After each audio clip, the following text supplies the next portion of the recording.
story around, and in the next 20 minutes, I will talk about what are the takeaways. I know that so many of you are kind of logged in from all over the country. You are all implementing e-governance. We are the people who only talk, but you are the doers. So you actually have to know, you should have some takeaways as to what is that we can do with this. Okay, this is how it will be split. So let me start. Professor Venkatesh will ask me the first question. Yes, sir. Thank you, Professor. So the first question we have is, you have been involved with e-governance applications for a very, very long time. We would like to hear from you, how did it all start? Okay, excellent. Thank you, Professor Venkatesh. Okay, can I have the first slide, please? Yeah, it's interesting that a lot of things have happened in this country, even in 50s and 60s. Particularly for many of you who are much younger, you may not know that Life Insurance Corporation and Indian Airlines, they actually had some of the best coders in a language called Autocoder. Autocoder is not even a full-fledged programming language. It is a kind of sophisticated assembler, a set of assemblers. As per IBM, so IBM somewhere said some of the best Autocoder coders happen to be people working for Indian Airlines. So we actually had thought of citizen-facing e-governance applications even way back in 50s and 60s. So this is something which I want people to know. And IBM 1401 was one of the cash cow for IBM in those days. So we used to have a machine called IBM 1401, and then we had something interesting. So it is not something which we just started only yesterday. It has been in our DNA for long. So I thought people should not miss that point. Thank you. The second question, Professor, is you know that there was a magician who was building an amazing application called IMPRESS in CMC Hyderabad. That is the R&D center of CMC Hyderabad. It's one of the applications that changed the face of citizen-centric computer application. Why do you believe so? Okay, so that is interesting, Professor Venkatesh. It's kind of nice to kind of get the memory back. 1986. There was a company which many of you probably may not know called CMC, which was a public sector company that finally pulled into TCS today. And they had a beautiful R&D building in Hyderabad. And in that building, this whole thing got cooked. And we used to call Dr. P.P. Gupta as the magician because he was truly a legendary, because he could look ahead. What he did was, against a lot of professional wishes, lots of people thought that an application called Passenger Railway System, PRS, for a huge organization called Indian Railways. Indian Railways back then was running 21,000 pairs of trains every day. 21,000 pairs of trains every day. But that kind of a network, that we never had built such large systems. So everyone said you should import something from Canada, something from elsewhere, etc. But I think thanks to Dr. P.P. Gupta, we went alone, built the system. And unusual things we did, we actually wrote it on Fortran. We didn't have enough money, so we did not buy a DBMS. We essentially had a simple file processing system. But today, that system is now run by an organization which was born much later called Center for Railway Information System. And Chris runs it. It is one of the world's largest passenger reservation systems. And remember a few things which we had to do. We had to make it absolutely low cost. We couldn't afford laser printers. We had to get it done on dot matrix printers. Even on dot matrix printer, we wanted to save as much money as possible. A small little slip will be printed, multiple tickets on the one single row, so that we can save on cost. So we needed things that are reliable, that work any part of the country, and also very, very affordable. So dollar costs are a no-no. Rupee cost is a yes, preferably paisa cost. I think that is the message of railway reservation system, CMC. Thank you. Sir, moving from railways to income tax. So why is the income tax department's computerization so important in your opinion? Okay, so that is interesting. Sometimes we don't look at it in a particular way. Whether it is insurance or there is railway reservation or airline reservation, this is an option for a citizen. paying taxes is not an option. It's a duty. Right? So it is a very fundamental difference between these two applications. So, and normally, most of the computer applications, you look at it globally, focused on the nice things to have, not the things that you must do. Income tax payment is a must to do. Okay? And normally, whenever people take up those systems, customer care, customer satisfaction, caring for the customer, etc., are the last priority, because you will dish out rules. But I think we should give credit to the income tax department, even though earlier days they were like this. In the last, I would say 20 years, they have dramatically changed. They listen to the customer, they make it easy, they make it accessible, they make it friendly, they make it multi-platform. You have an app, you have an on the internet, you can do it by paper. So all that they do, and they created something called 26 AIS so that they accumulate all of it. Okay, so I think they have come much closer to the customer. And let us also face it that this is one of the first applications where we have to do a performance monitoring. Because I think human beings are human beings. Doesn't matter which country, what age group, etc. We are, if we can postpone things, we postpone things. So most of the people file their income tax on the last day, that is typically July 31st, 30%. So obviously, you need to have performance where millions of people will simultaneously try to log in, and still the system should have decent performance. It will be a degraded performance, but it should not be very bad. Okay, and that we managed to get it for income tax. That's why it is exciting for me. So now shifting focus to where all the tax money lands. We all know that the khazanas of Maharajas existed. We also understand there is a Khajane project of Government of Karnataka. So could you tell us something interesting about that, since you were involved in that from 1998? No, I think it's good, So you see, Khajane was a project, and the two underlying infrastructure was a state data center and state wide area network called SWAN. SWAN and STC provide the infrastructure for what is known as a Treasuries computerization. And like in many other places, Karnataka has been the leader. So Khajane project obviously started in 1998. I'm privileged. I have been involved from 1998 till today. It's going through Khajane 1, Khajane 2, Khajane 3. What it does is, remember, government needs a lot of money. And government has to collect money, distribute money all over the state. These are all done in treasuries. Quite often, many of us may not even know where a treasury is. But remember, all the teachers have to get a salary. All the policemen have to get their salary. All the so-called Anganwadi workers have to get their salary. So where do they go? And then all the people who do PWD contractors have to make the payment. So these are the places where government's money in and money out happens. And what would be nice if on the day of the budget, a particular department gets an allocation. How does it get spent throughout the year? If we can have almost real-time, near real-time monitoring, so how nice it will be. And that is how Khajane started. And I can tell you this much, again, it's an award-winning project of Karnataka, Government of Karnataka. And everybody, several lakhs of employees get their salary on time, every time. Much more interesting, several millions of pensioners get their salary on time, every time, thanks to Khajane. So following Karnataka, every state has an equivalent of a Khajane, and every state has an SDC, every state has a SWAN. And then we kind of evolved from Khajane 1 to Khajane 2 to Khajane 3, it's happening. So I'm saying, I think what is nice thing is government as a consumer of technology, these are all unparalleled in the world.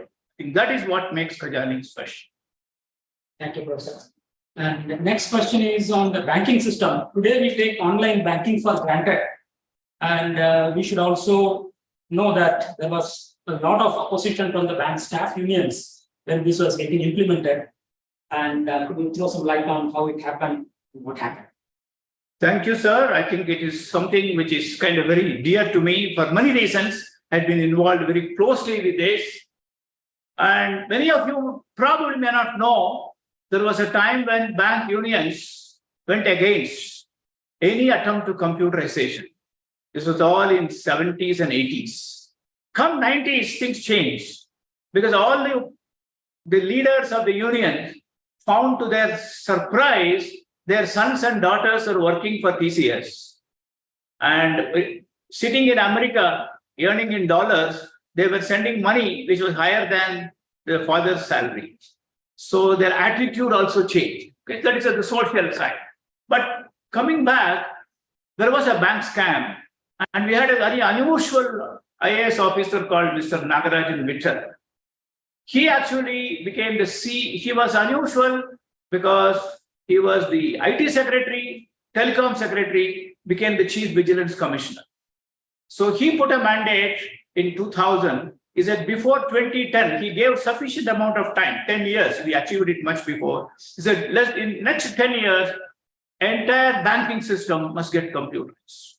And that is the reason why a lot of computerization happened. And unions also have kind of withdrawn their opposition. But much more interesting happened right in this town. A company called Infosys decided to also experiment with a software product called Finacle. There was a startup called iFlex, which came up with a FlexCube solution, which was a core banking solution. TCS decided to have a Banks 2000. 3 world-class core banking software products got developed to a large extent in Namma Bengaluru, and that changed the face. And ICICI was one of the first private sector bank to go for this, and Bank of India was the first public sector bank around 2003-04. But by the time 2007, all major banks have got their stuff computerized. Starting from 1991, because of another scam, government decided to set up. You have a beautiful building called National Stock Exchange.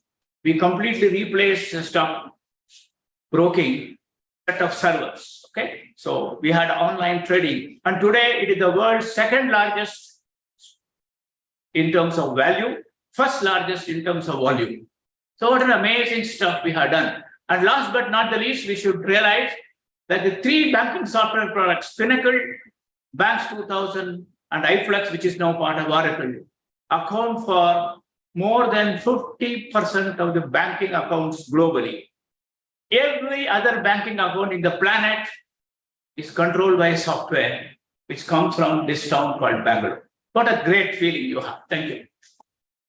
So talking of the Indian e-governance space, what do you call as the bread, butter, and jam? Okay, so this is something which internally we call it bread, butter, and jam. So something interesting happened. I think there was a very unusual officer called Pandeji, and so he used to be there. So there's one person who was in the banking, financial services, monitoring the whole thing. So 3 independent things happened. So Aadhaar happened starting from 2009. So every Indian, every citizen, every Indian could get an identity. Second thing was, even though we started in 1995, etc., but by the time mobile phones became affordable, accessible everywhere, reached, it probably took, I would say, again, 2010, 12, 13. Okay.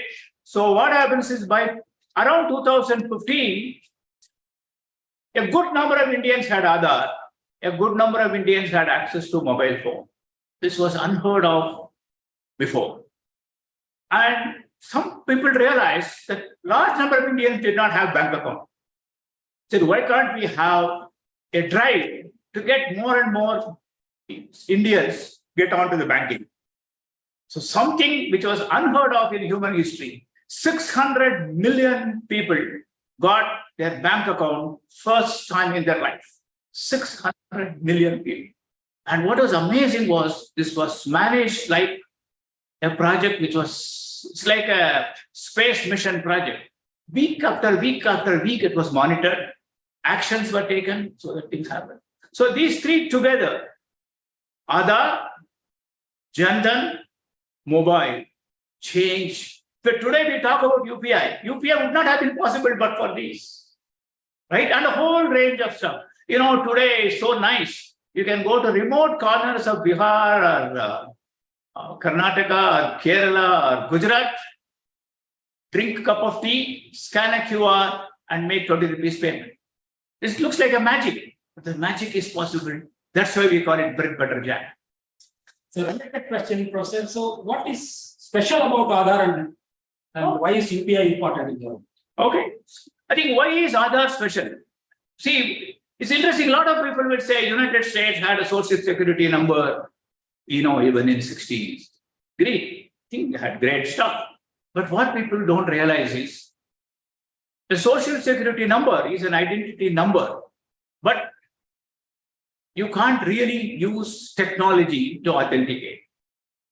But with Aadhaar, because the biometrics are actually captured, so without moving out of quote unquote your bed, you can still be authenticated.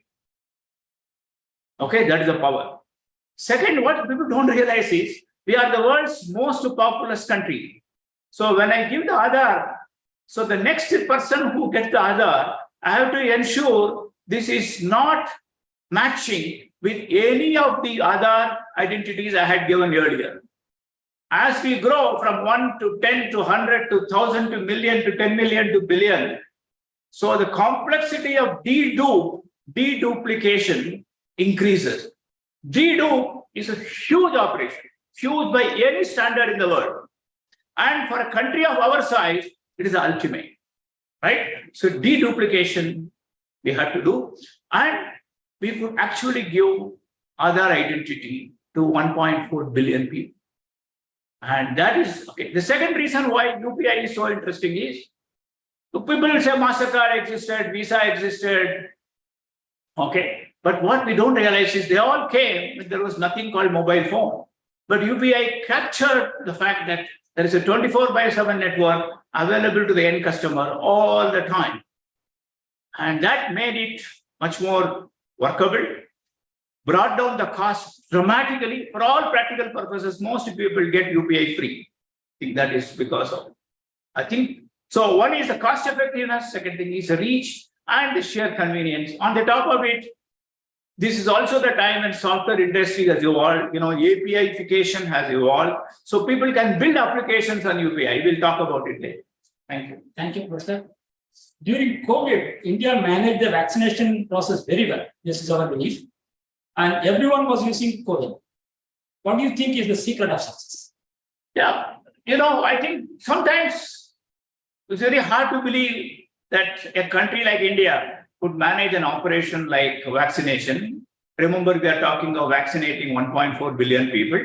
And remember, COVID was very unusual. It was not a single vaccination. It were 2 shots. And then there must be minimum gap between these two. You can't do it today and tomorrow. So you have to have a minimum of 3 months, not more than 6 months. With all that, so we could manage the whole thing through something called COVID. COVID is just not one app, but there's a lot of it. We'll talk about it later also. So what happens is people should be able to get a slot book. We should have the logistics. We had to monitor some 63,000 places. We had kept cold storage. We have to monitor the cold storage availability. And we have to ensure that we can't simply give an appointment, because by the time we give the appointment, we have to have the vaccination ready. We should have the nurse ready so that the nurse can actually administer it. And much more interesting, we also monitored surveillance. Post-COVID vaccination, what people do not know is there were a few hundreds of complications, but we managed all the complications well. We were actually tracking all those complications. So the whole cycle, that means reaching the vaccine, administering the vaccine, monitoring all was done with COVID. And that is what makes it so interesting. And remember, particularly for 1.4 billion people, and a significant number of people did not have to pay. I think that's the beauty. Thank you, Professor. How is the global reception to some of the products and platforms in the e-Government space? I think the global reception has been very overwhelming. In fact, I have been again personally involved with MOSIP. MOSIP is a modular open source identity program project. And because a lot of people are interested in Aadhaar, but Aadhaar is a solution built for India as a closed form solution. So we just kind of took the whole thing, made it as an open source, and today making it available as a digital public good. Okay, 10 countries have signed up, couple of countries have already implemented, a few millions of IDs have been already issued. Not one, at least tens of millions. So it is so nice to see that, there was a time when we were always thinking of importing solutions. We are kind of building solutions and the world is finding it valuable. Same thing, UPI goes global. Already several countries have kind of signed up, and you will hear more about it when Prime Minister Modi is going to be in the United States. It's interesting. Thank you, sir. And you have been involved in many other e-governance applications. Can you share some thoughts? Yeah. So I would kind of wrap up this on because I want to spend more time on the learnings. But people should realize that the most unexpected places, Tirumala Tirupati Temple, where I almost became the project manager for this project way back in 1999. We have a system called Sudarshanam, and 60,000 to 100,000 people get what is called barcoded identity, which removes the burden of a physical queue into a logical queue. Instead of standing in a queue for a long time, you go there, you get an appointment, you come after 2 hours, you come after 6 hours, or whatever. You come at that time, they again scan it and let you go. And this has been working for 20 years, 60 to 100,000 people every day. I think this is, and remember, there is not a single penny charged from the pilgrims, and the Devasthanam is also not spending a lot of money. It's an absolute low-cost solution, a solution that works in the heat of Tirumala and Tirupati, which can be 40 plus, and quite often air conditioning does not work. That's something. FASTag is something which you people all use it every day. And what you people may not realize is it is not just for you and me who are driving a car. So many people are sitting using a public transport. They also benefit. You may say, what is the benefit? I'll tell you this much. Between Chennai and Bangalore, you save about 35 minutes because of FASTag. Because you are able to move much faster. And then for the goods, it is much better. If the goods move faster, the cost of transportation goes down. It benefits everyone. Your tarkari prices, your vegetable prices will be low. Your fruit prices. Thank you. Some more questions on policy issues, Professor. Now, ChatGPT is the talk of the town now. What is your take on e-governance in the post ChatGPT world? Okay, so I think excellent. Request all of you to take a look at ChatGPT seriously. ChatGPT will make your life much easier because, particularly as government servants, lots of times you have to make a proposal. You have to make a proposal for the finance committee. You have to make a proposal for the planning commission, NITI, Aarogya, for budget purposes. You need something for expenditure secretary, etc. Many of you have to spend hours and hours because sometimes you may not have very capable secretaries, maybe because their salaries are much higher. Maybe if you're a CEO, you can afford one, but if you are a collector, you may not have one. So, but ChatGPT makes it much easier. So a lot of those reports you can generate in a jiffy. Okay, that is number one. Second thing is that you will find that a lot of times as IAS officers and civil service officers, you are expected to do projects for which you may not be trained. So earlier, you have to kind of take much larger effort to look into it. But today, you can again get it in a jiffy. Okay, so do look at ChatGPT. Don't look at it negatively. It will make, see, it's not going to take away your job. It will make your job far more efficient and you can do much more. I think that is what I want you to look at ChatGPT. Thank you. So the next question is on what are the emerging technologies that we should look at? Okay. So I think a whole bunch of them. So I can't really get into, okay. So we already talked about ChatGPT. Do take a look at the AR VR, particularly the one which Apple launched on 6th of June. 6th of June, Apple had the WWDC, Worldwide Developer Conference, where Tim Cook, the CEO, launched something called Vision Pro. It costs an insane $3,500, right? But don't worry about that. Cost will come down. And remember, when iPhone was launched, it was $499. At that time, the typical mobile phone prices was $20, $30. So it was insane. But what happened was that one is the prices come down. Second thing is the value goes up. Today, the number of things which you can do on a mobile phone is far, far more. In fact, today, you have to ask this question. What is that you cannot do with a mobile phone? You don't ask the question, what is that I can do with the mobile?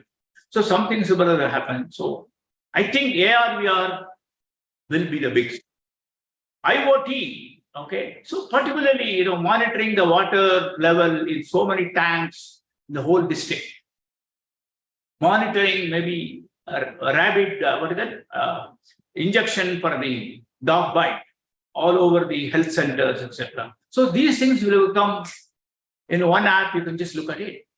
Okay, IoT will be the magic which will kind of enable you to build things like that. And of course, cybersecurity. So don't look at cybersecurity negatively. Cybersecurity, I always feel, as long as we use the word quality control, people did not accept it. Okay. The moment you said quality assurance, people accepted it. So similarly, cybersecurity provides the comfort that I can do things without worrying about. I think that is what you need to look at it. I'm sorry, there are lots of things, but I just took only 3 of them in the interest of time. Thanks, Professor. And could you give some thoughts on the lessons that you have learned so far and the lessons that we are in the process of learning? Okay. From implementing projects. Okay, I will take 3 applications and say what is that learning. I think AADHAR, I think some of you probably attended Nandan Nilekani's masterclass. Right? He always mentions this, it's so important. The KISS principle. I think one of the key reasons why AADHAR has been so phenomenally successful is AADHAR stick to keep it simple, stupid principle, KISS principle. They said that, look, they will take the name, the gender, the date of birth, the address, and the biometric identity. That's it. They did not get into religion, they did not get into profession, they did not get into education. There's a lot of pressure for people to capture. But keeping it simple made it so useful. And it also takes away lots of things. It does not even get into the citizenship. They said we are an identity solution. Citizenship is done by passport, so keep it out. So I think laser sharp focus on the minimal things and keep it simple. I think mobile phone, many of you possibly might know. See, November 23rd, 1995, the first mobile phone ran. Shankdeep, from which city? From Calcutta. Yes, Kolkata. I think it was struggling until around 2004, 2005, one major policy decision. Calling party pays. The called-in party does not pay. Incoming call, you don't have to pay. That made a big difference. But I think the reason why that principle was done was government looked at mobile phone not as a way of making money, but as a way of providing convenience to citizens. So if the larger objective is to provide convenience to citizens, don't look at, you need money to keep the country going. We need taxes to keep the country running. But the purpose is to keep the country running and you collect tax for that. The purpose is not to collect tax. Right? I think that was a clarity of policy. And I think JAM was very simple. Accurate monitoring on a day-to-day basis and not getting put off with some problems. See, a large country like India, when you take up a project involving 1 billion people, there will be projects. So, and there will be failures, there will be troublemakers, but you have to take them along. You have to get going. So nothing should put you off from the larger goal of achieving. Reaching 600 million bank accounts, new bank accounts is the goal. Come what may, we will do it. I think come what may, we will do it is a principle. Yeah. So your thoughts on building solutions really fast. Okay, so I think it is interesting. I will take this example of COVID. I don't know how many of you have noticed COVID was built in a couple of weeks, not 20 weeks or 30 weeks. Okay, so I don't get into too much of details, it's a secret, but so 4 weeks it was built, in 5-6 weeks, it kind of evolved, etc. But remember, COVID was not just one. So there was another stuff called EVIN, which was to do with preparing the whole thing. And then there was something called DIVOC from e-Government Foundations. I feel very humbled because I happen to be there from day one of part of the e-Gov Foundation. So DIVOC is the one which essentially ensured that you could manage the whole distribution. And then we also needed to have the certificates made available. And then DigiLocker was a great way of managing the certificates. And then, of course, we had an app which is a surveillance. So what the key reason why we could build so fast was, don't try to build all again, all over again. Okay, assembled. I think today, thanks to the API-based assembly of software, it is possible to build software, essentially taking the APIs, putting it together. I think we should give credit to all of the key apps, DigiLocker to Dialog. Those APIs were rich and nice. I think you need a rich and nice apps, APIs, so that we can build it fast. So today, you can build solutions. And remember, we are talking of solutions for 1 billion people. Population scale apps, population scale applications could be built in these.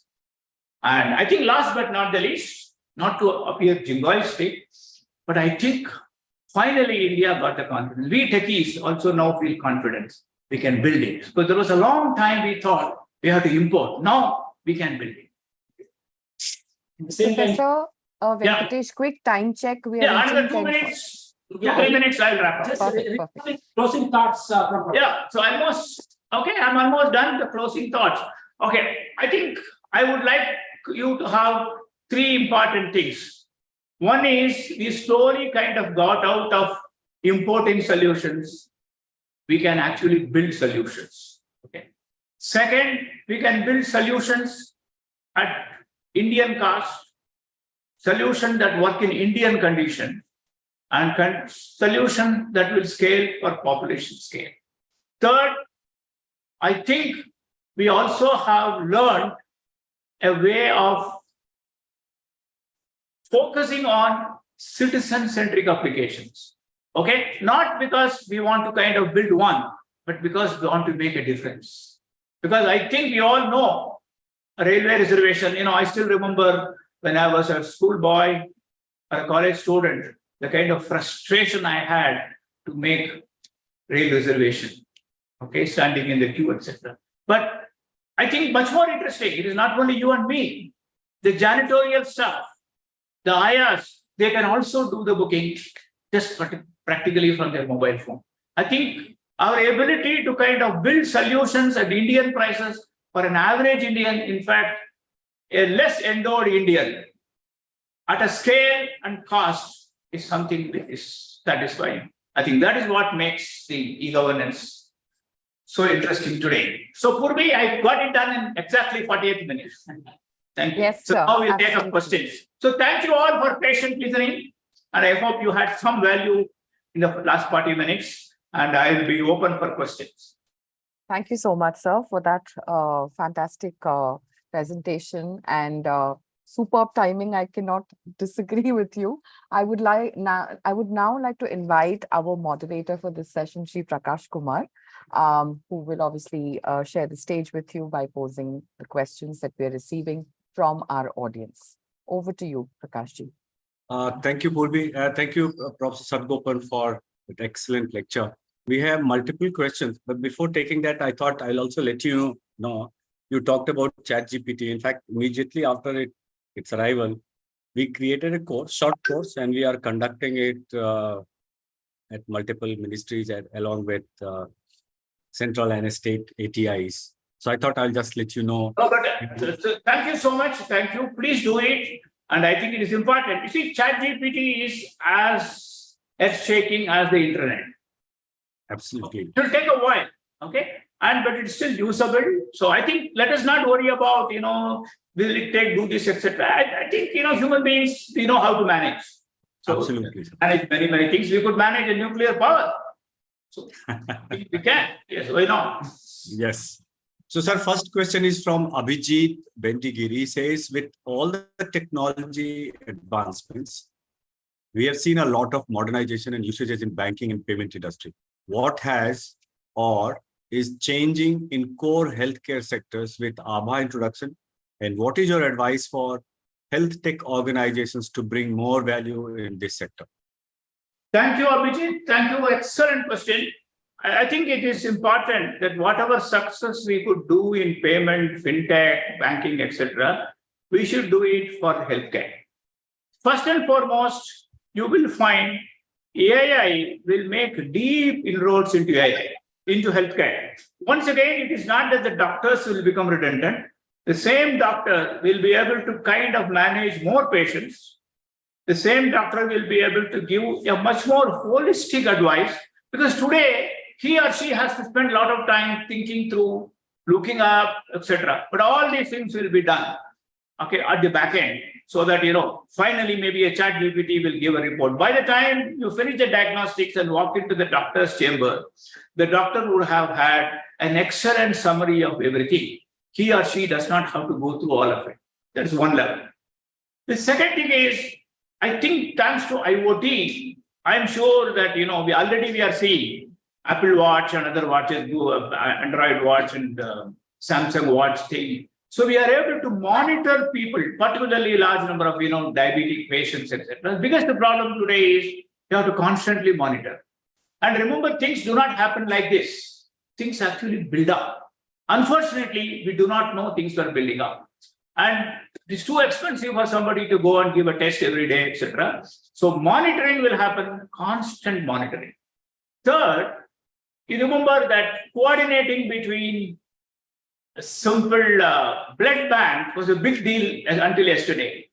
But today, every possible bank, whether it's blood bank or organs, etc., or maybe even availability of equipment, whether it is MRI, etc., I think it's going to be so seamlessly done. Just as you are actually booking for an Uber car or an Ola car, you should actually be able to say, where is the MRI available tomorrow between 12 to 2, maybe 200 kilometers or 2 kilometers from me. So something like that is possible. So our equipment utilization will go up. So obviously, for the same amount of money, we get much better care. So to sum it up, AI to give you better insight, AI to give you a big support to the doctors and other medical professionals, and AI essentially providing much better equipment utilization. So in a sense, we get more value for the money, you get much better care. And I think these are the two main things in healthcare, right? So can I provide better care to more people? Can I provide faster care to more people? Can I provide better care at low cost so that I can actually use that money for something else? Okay. So I hope I answered your question, Abhijit. Yes, sir, you have answered. So the next question is from your field, sir. He says we are in the world of NEP 2020 plus emerging technology and now generative AI. Yes. Where do you see how effectively and realistically we are aligned with our task linked to larger objectives of education transformation? What is the single most focus that can help us?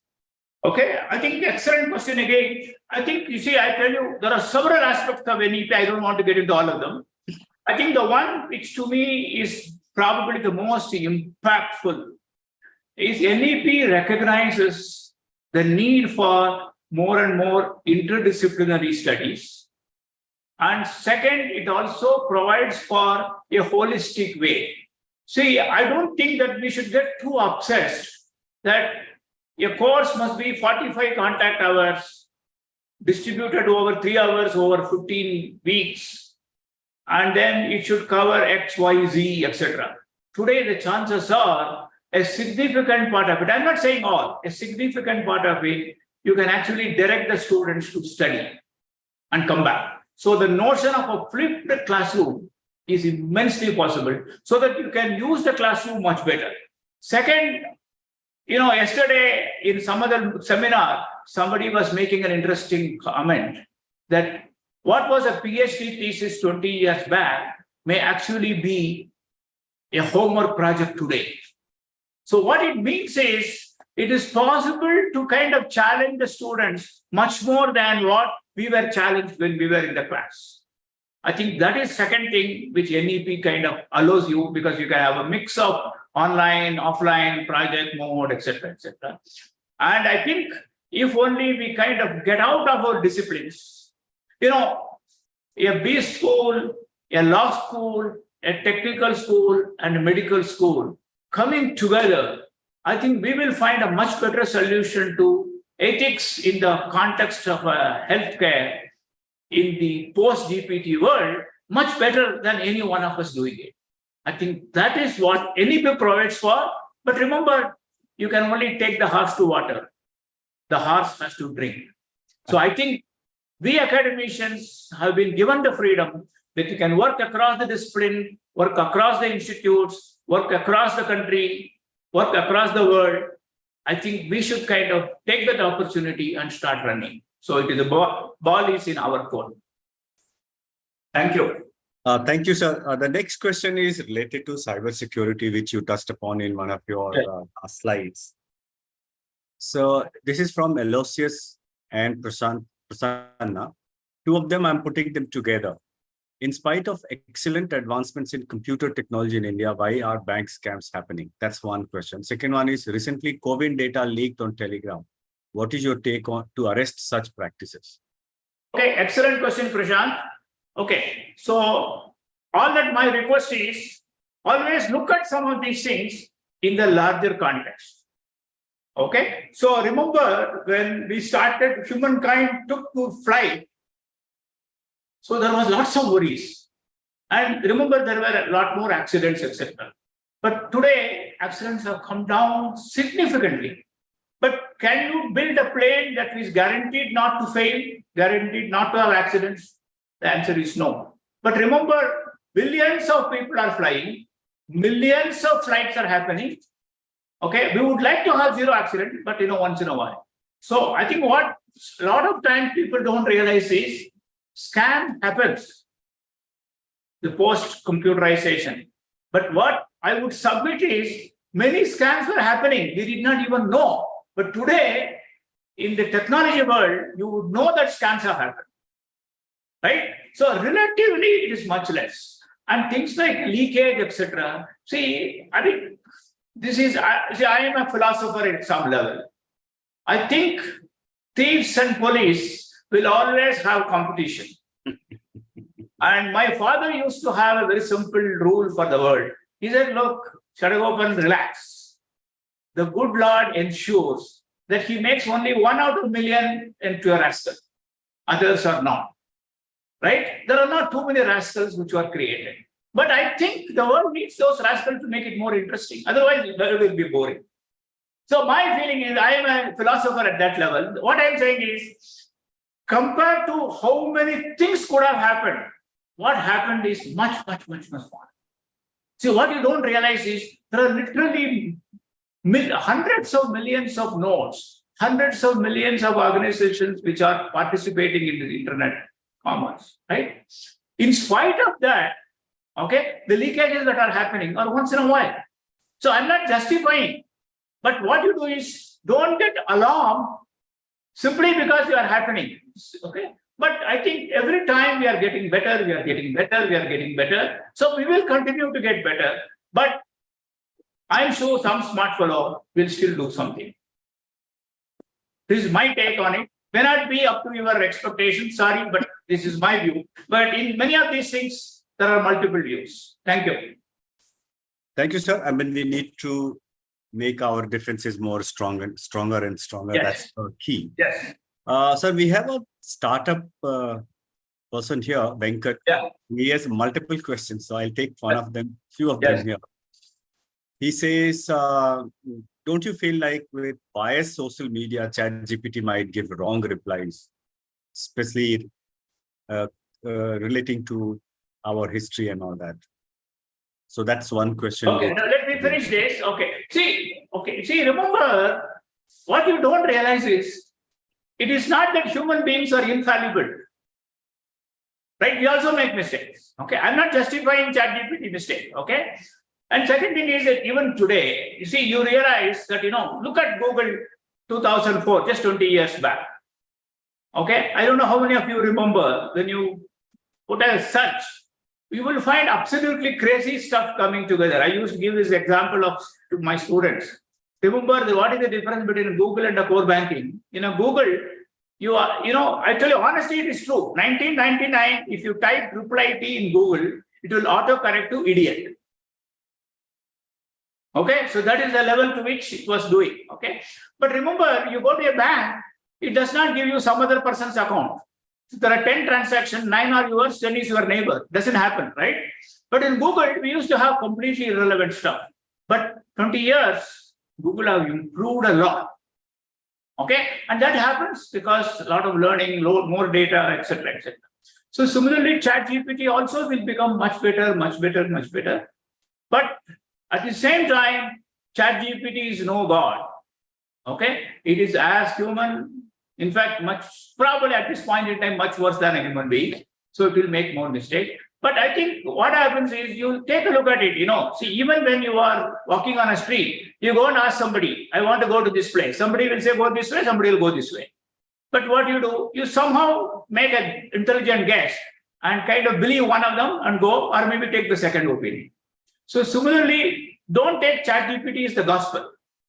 But ChatGPT makes your life so easy because it gives you so many things in an analyzed, condensed, prioritized version. So use your brain. Now you can use your brain much better than to search and all are all done. Make it easier. Okay, so that is my take on it. The second one. The second one, he is looking for suggestions on the list of good set of programming languages and frameworks for developing citizen-centric population scale applications. Okay, see, to be honest, I'm not the best person for that. So remember that, okay, I am 72, I'm an old man. Okay, so question is, I am not in the job of building apps today. Okay, I kind of look at many apps, etc. Many tools are coming, but I think you should ask I think even in the IT, don't ask any IT person. You should talk to the architects. The architects are the only people who discuss the emerging tools and the frameworks. Okay, but they constantly evolve. But you will find enough information about it in places, so you can still Google and get it, but talk to an architect. So I'm not the best person. Thank you. So this is a question from Sujit, which is about how technology can be used to transform Indian public procurement system. And the question is, corporate sector is massively transforming their supply chain operations through digital application. And they have the industry 4.0 best practices. How can the same be useful for digital transformation of Indian public procurement system? Oh, okay. Sujit, okay. So I think you had asked a very interesting question. I am very glad you are concerned about it. And this is something which has been engaging our attention for the last 20 years. But I must admit, last 20 years, our pessimism has been proved wrong. Government has been doing a lot of interesting stuff.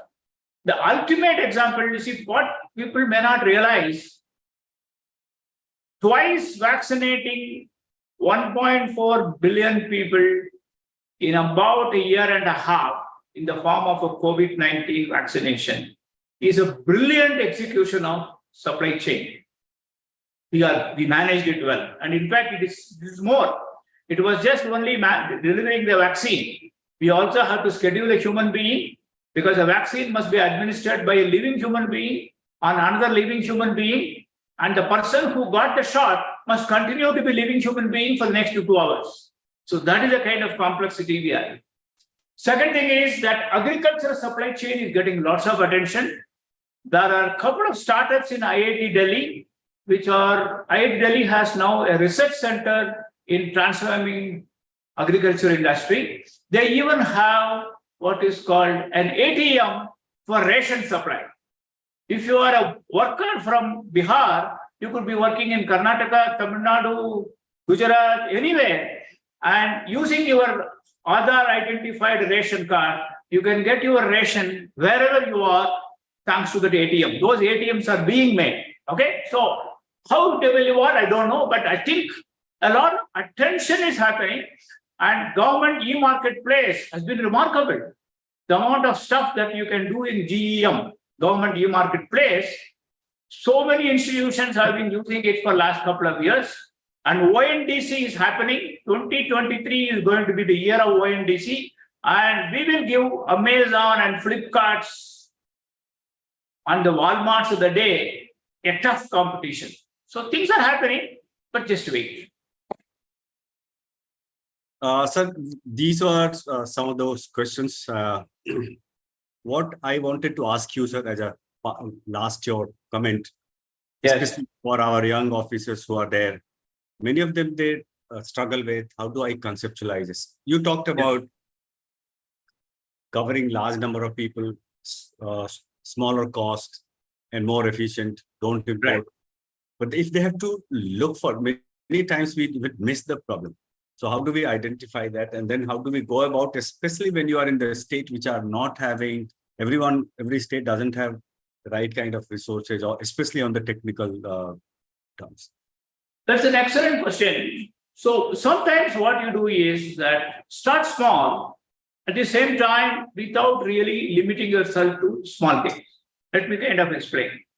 But you see, even when GEM started, so we thought that, we will possibly help in procuring 1 or 2 items for the government. We never thought we'll be able to do such a large scale and scope.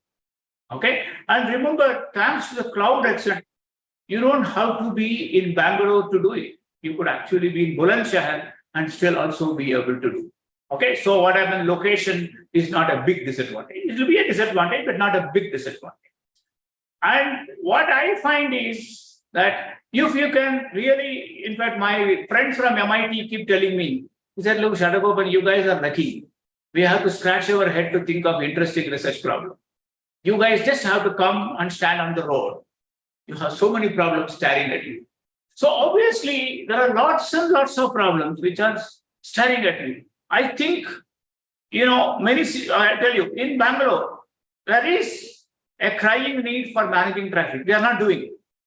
Okay. So we can find fault with so many people, but the fact is that we have not come up with a complete solution. So similarly, what happens is, you might be in a small town. Imagine you are in Banganpalli. Banganpalli is a town where Banganpalli mangoes come.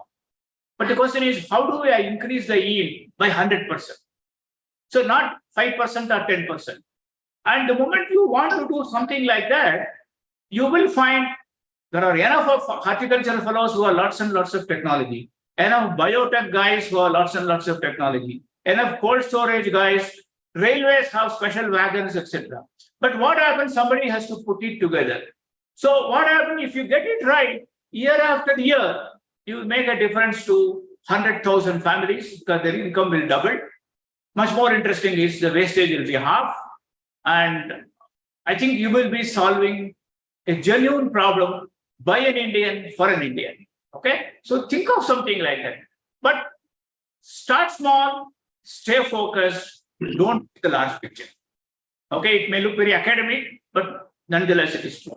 Sorry, we are out of time, so we have to stop now. Thank you. Thanks, Prakash. Thank you for moderating the questions. It was a great help because I don't have to look at all the chat sessions and all. So I can focus on answering the question. Thank you. Thank you very much, sir, for your time and agreeing to deliver this masterclass for us, Vadhwani Institute of Technology and Policy and IIM Bangalore. Over to you, Purvi. Thank you very much, Prakashji. Thank you so much for this wonderful, insightful session today, Professor Sadagopan sir. Interestingly, there were a lot of areas you touched upon, and it's brought in a lot of curiosity and enthusiasm among our attendees. In case there are any questions, sir, we will relay these questions back to you through email. Venkatesh coordinate. With your permission, we will also share this deck for all our attendees who would like to have it as a reference, sir. But thank you so much for adding so much insight and value. This has been an exciting masterclass, keeping the rigor going for the upcoming sessions. Thank you again. Also, a quick thank you to everybody who has joined us today. A big thank you from the CSITM team. Okay, so I think we also should thank Professor Venkatesh. Come. And the company is the CISTM chairman. Yes, Center for Software and IT Management. Yes. Thank you. Thanks, Purvi. And thank you, everybody. Thank you. And thank the audience for more than 100 people. That's remarkable. I was not expecting beyond 30. Good. Thank you. Thank you, sir. Thank you. Thank you, everybody. Watch out for the next one. Have a good day. Thank you. Bye-bye. Thank you. 150 max.